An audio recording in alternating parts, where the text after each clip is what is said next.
All right. So I kind of like to always start off my interviews with just like a little bit of a kind of a quick icebreaker. And, as I was doing my research, watching some interviews, you said you love to hunt and fish. And so I've got some friends who kind of got me into it last year, and I've went a few times, kind of struggled. But I'm just curious, what's one lesson from fishing that you think applies to racing?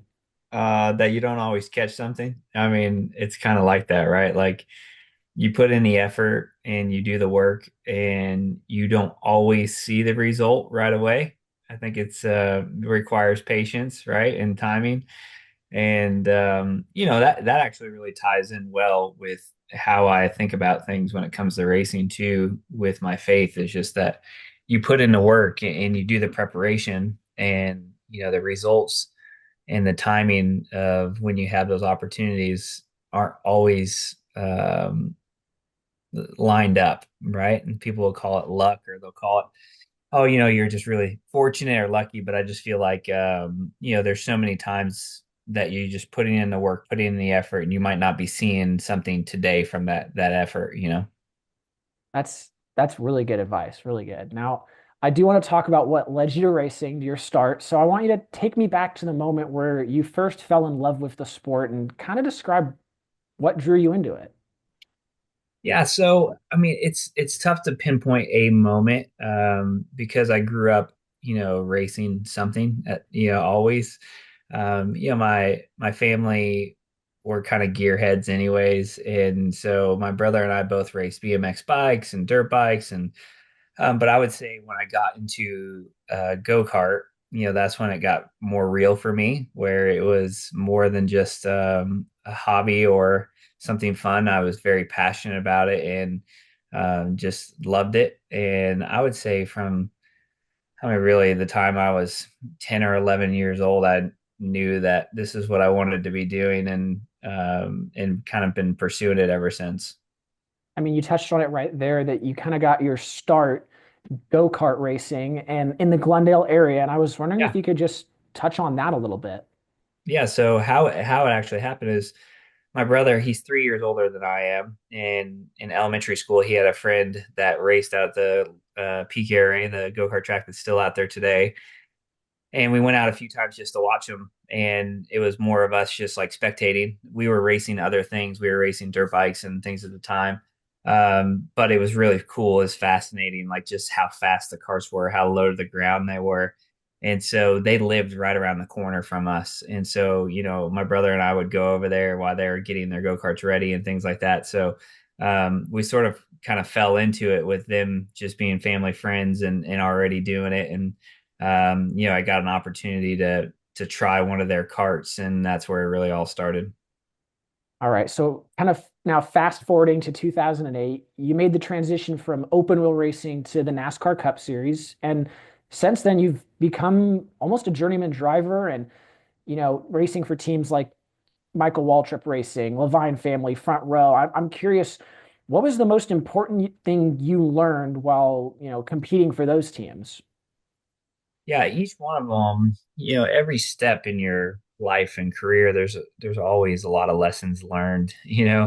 That first year at Michael Waltrip Racing was, you know, I I I was new to the Cup Series. I signed a multi-year deal. Felt like I had runway to figure it out.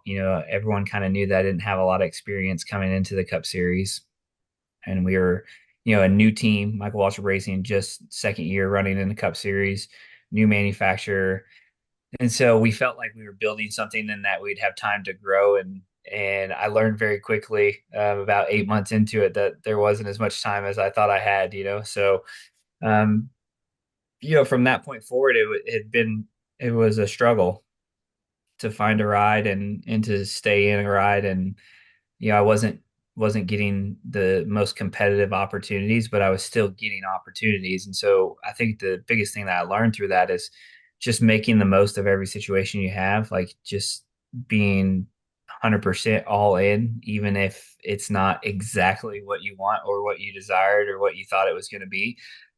Because each step of the way prepared me for the next step and the next step and the next step and next step. And it took a long time, obviously, to get to where, I wanted to be. But I felt like I was hungry and prepared and ready for those moments when they came. Now, I work at several racetracks, grassroots level, and on the West Coast, and I think that advice right there about really keeping your head down, even when those opportunities don't materialize, I think that's some really good insight for those drivers who are kind of really scratching and clawing. But you did become the first Arizonan to win a national touring race for NASCAR in 2016. There's been a few drivers, like Alex Bowman, JJ Yaley. I'm just curious what that win meant to you. Well, I mean, it was a lot of things. And, when you have done it as long as I had done it and not had that success or not gotten to victory lane, you start to wonder if it'll ever happen, and I had a few opportunities with Gibbs and a few opportunities with other teams like that where, they were legitimate opportunities to go win races. And they just slipped out of my fingers. I sat on the pole and led a lot of laps, and it just never really, finished it up and came to the end. So to finally get that first win was a big deal. It was a big relief.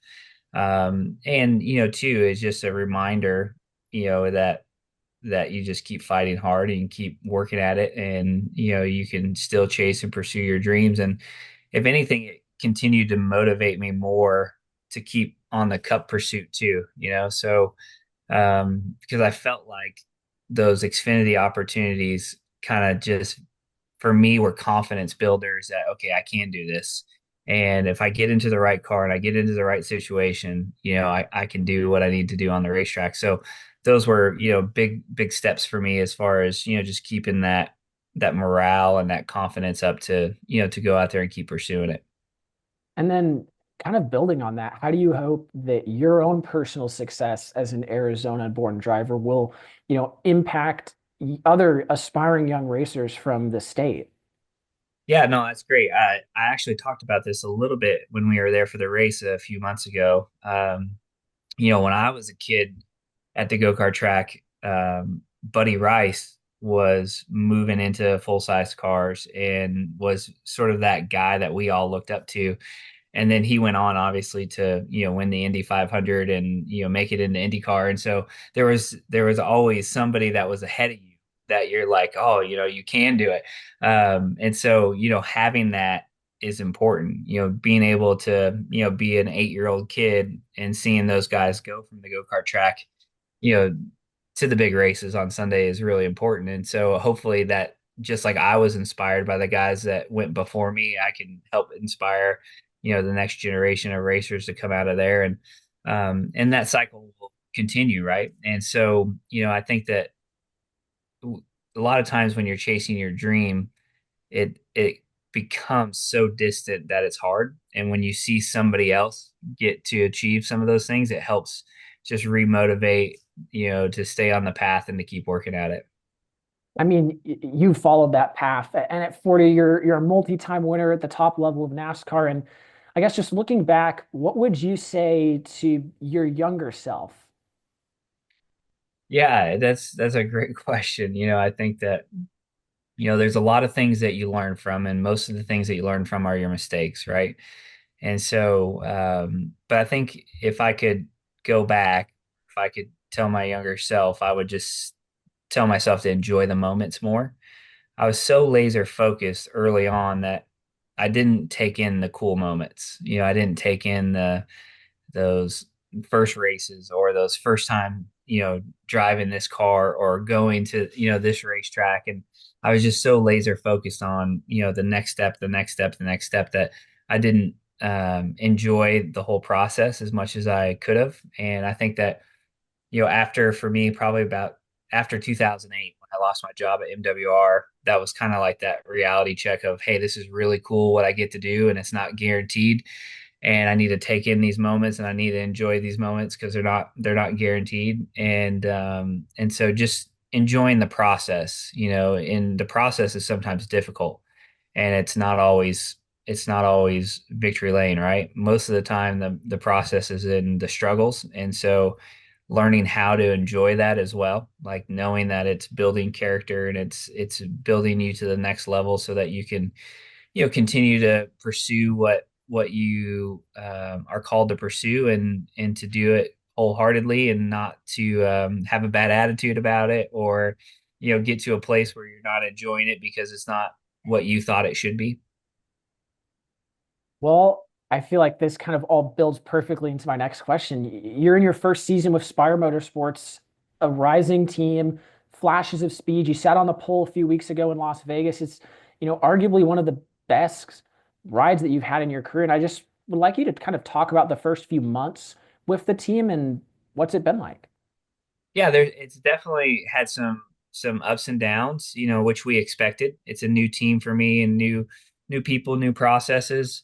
But like you said, the cars have had a lot of speed, and there's a lot of potential there. And I feel like, I don't want to say we're ahead of schedule, but I feel like we're right on schedule from what we kind of laid out and what we anticipated. We knew it was going to be a building process, and that's going to take a few weeks and even some months to build that up. But I feel like we're getting pretty close to not achieving what we want to achieve, but having the ability to do it. And so it's been a great start.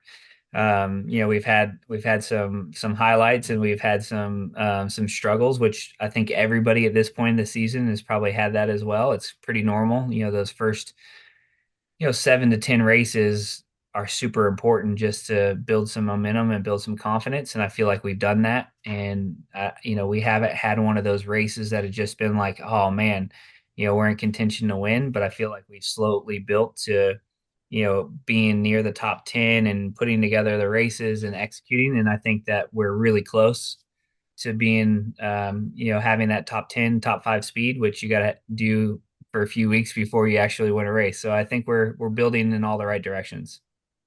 I mean, you spoke previously about Spire, being a great opportunity for not just you, but also your family. And you've said in the past during interviews that family is everything to you. And I'm just curious, how have they supported you not only through the highs of your career, but also the lows? Yeah, I mean, we're all in together for sure. And, I've been doing it so long. My wife and I, we've been together since we were 15 years old. So she's been on this journey with me, and is very much a part of each step of my career. And so she's lived the highs and lows and the struggles, and knows how hard it is to get to this level. And has made tremendous sacrifices, and I feel like my kids have as well. They probably wouldn't look at it like that just because they don't know any different. They grew up going to the racetrack and being a part of it, but their life is definitely not normal. They're not doing normal things, because we're traveling every weekend, and we try to do that as a family. And but it's worked for us, and it's been good to let my kids see both the victories and the defeats, right? And they've got to experience that both, and they have seen over years the good times and the bad times. And I think that my wife and I have always tried to like be really authentic with them, and not try to shelter them or hide from them, or hide those tough conversations. And we've been able to have them sort of firsthand see that, yes, it took a long time, but the hard work is paying off, and the commitment that we made is paying off.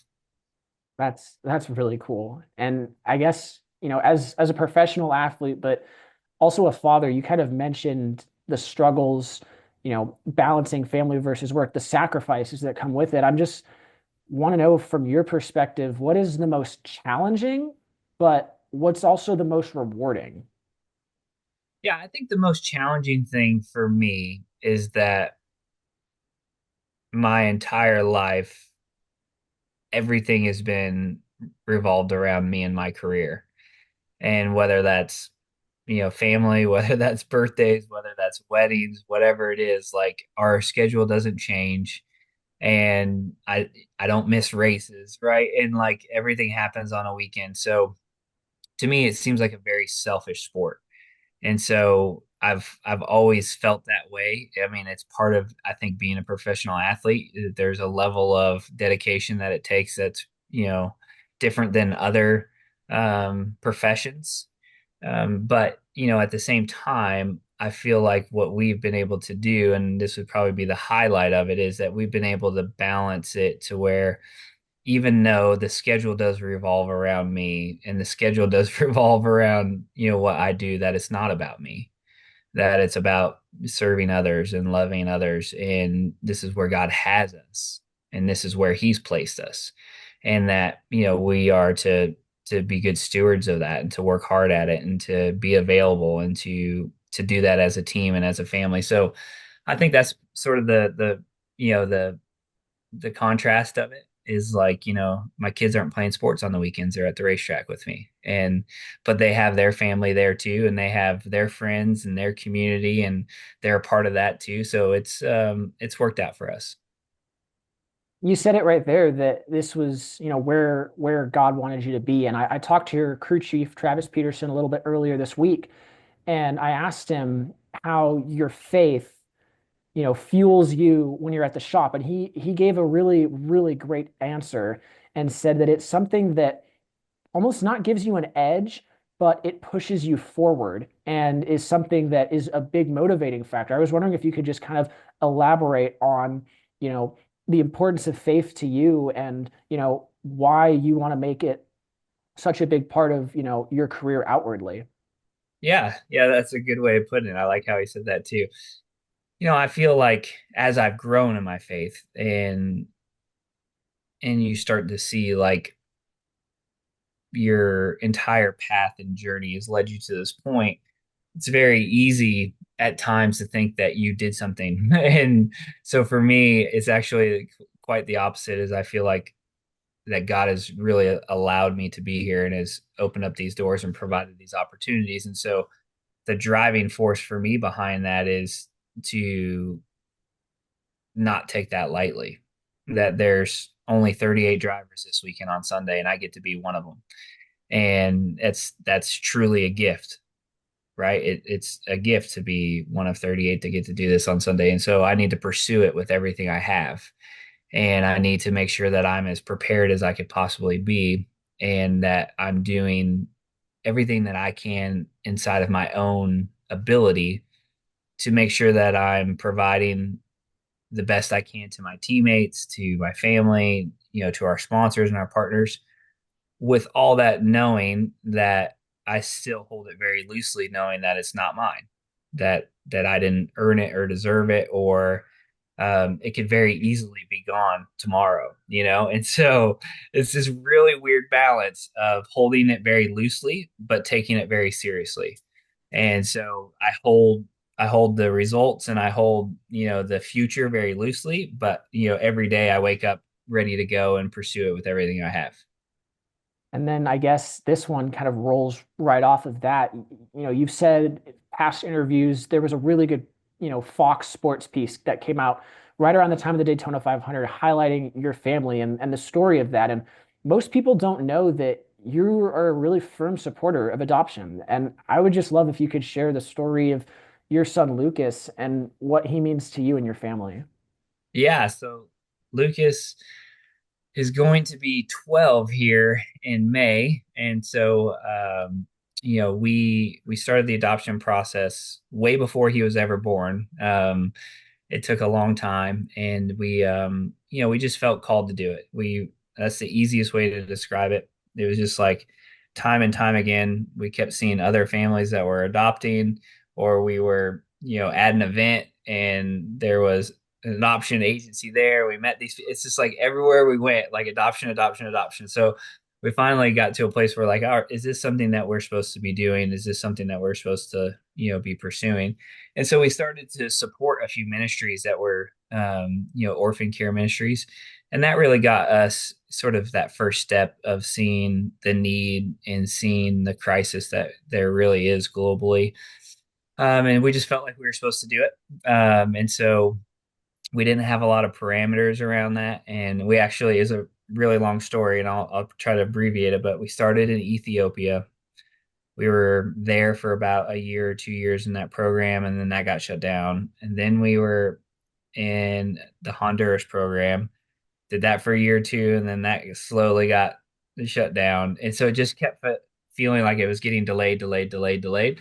But eventually it happened, and we got Lucas from China when he was 3 years old, and he had left hand and feet and missing digits, but really was perfectly healthy, minus those few things. And those few things did not set him back at all.